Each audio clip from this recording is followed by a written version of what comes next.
Assalamualaikum warahmatullahi wabarakatuh. Kami dari kelompok 3 akan menerangkan dampak dari kolonialisme dan imperialisme. Pengertian kolonialisme dan imperialisme, sebuah praktik kekuasaan yang muncul di dunia setelah abad penjajahan dimulai sekitar abad ke-13 Masehi. Kekuasaan ini bertujuan untuk mewujudkan semboyan gold, kekayaan, glory, kerajaan, gospel, kesucian agama. Kolonialisme ialah suatu sistem ketika suatu negara menguasai rakyat dan sumber daya orang lain. Imperialisme ialah suatu penjajahan langsung yang dilakukan oleh suatu negara terhadap negara lain. Kolonialisme dan imperialisme berkembang sejak abad ke-15 oleh bangsa Eropa ke berbagai wilayah termasuk Indonesia. Rempah-rempah yang dimiliki Indonesia adalah alasan atau faktor bagi bangsa Eropa melakukan penjajahan kolonialisme dan imperialisme, mengingat harganya yang tinggi di pasar Eropa. Kolonialisme dan imperialisme yang dilakukan oleh bangsa Spanyol terhadap Indonesia sangat membawa dampak yang buruk bagi rakyat Indonesia. Dampak dari kolonialisme dan imperialisme dapat dirasakan dari berbagai bidang, yaitu bidang politik, ekonomi, dan sosial budaya. Dalam bidang politik, penguasa penjajahan Barat melakukan kebijakan yang ketat, bahkan cenderung menindas.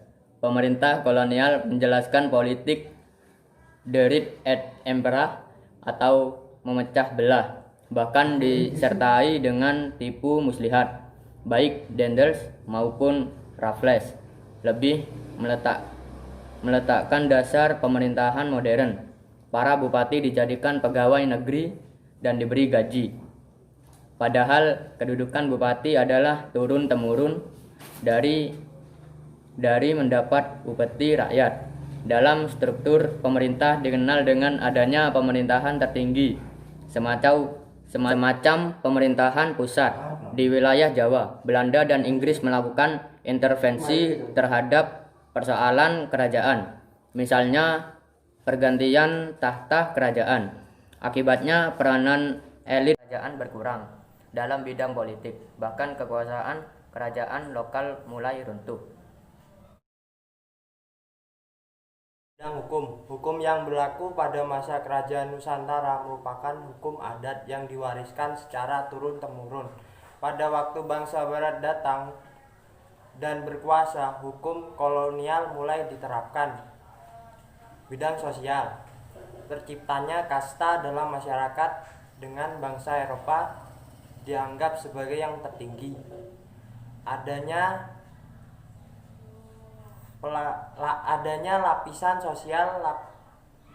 lapisan sosial berdasarkan status sosialnya. Lapisan bawah, rakyat jelata yang hidup miskin. Lapisan menengah terdiri dari pedagang kecil, petani, kaya, dan pegawai.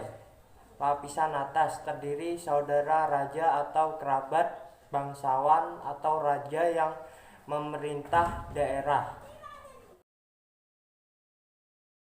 Bidang pendidikan, adanya politik etis memberikan pengaruh politik bagi perkembangan pendidikan di Indonesia. Belanda mendirikan sekolah-sekolah bagi orang Belanda dan pribumi di berbagai daerah. Penerapan politik etis menyebabkan munculnya kaum intelektual di Indonesia. Adanya politik etis, irigasi, edukasi, dan transmigrasi pada era ini muncul simbol baru kemajuan. Maka dikembangkan program pendidikan tidak hanya untuk individu, tetapi juga kaum pribumi dengan persyaratan tertentu. Pada tahun 1900 di seluruh Hindia Belanda tercatat sebanyak 169 ELS dapat melanjutkan ke Stovia atau ABS Batavia. Bidang ekonomi, pada masa pemerintah Daendels, adanya perubahan sistem pemerintah telah membawa perubahan pada sistem perekonomiannya yang tradisional. Tanah menjadi milik pemerintah kolonial, dan untuk mendapatkan uang, pemerintah kolonial memperolehnya dari penjual hasil bumi dengan harga yang telah ditetapkan pada masa pemerintahan.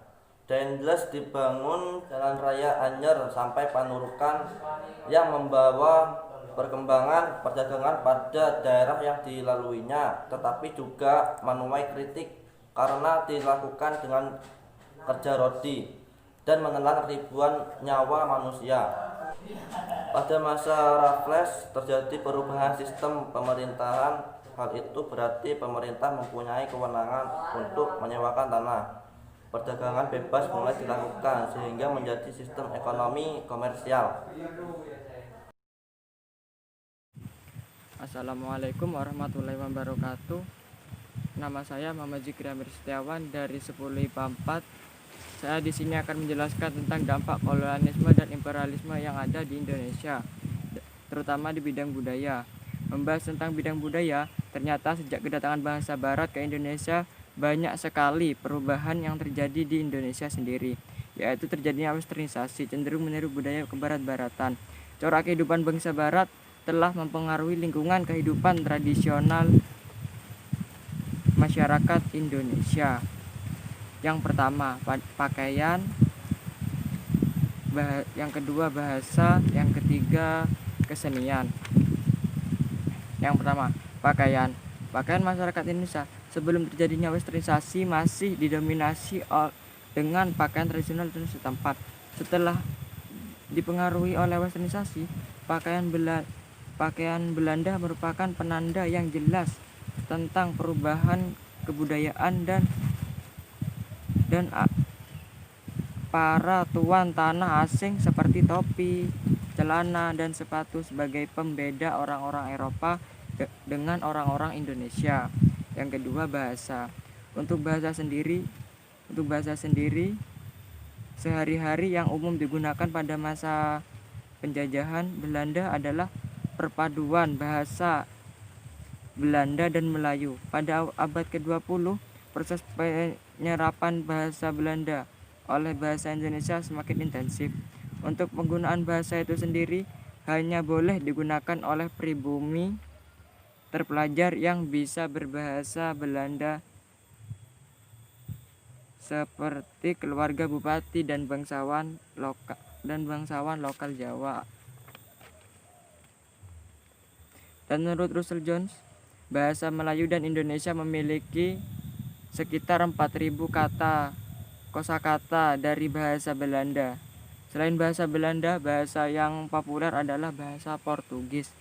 Yang ketiga, kesenian.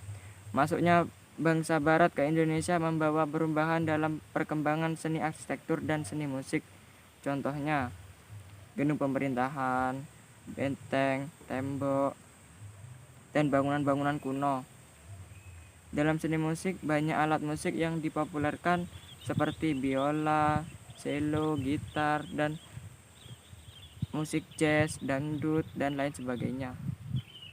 Sekian dari kelompok kami. Wassalamualaikum warahmatullahi wabarakatuh.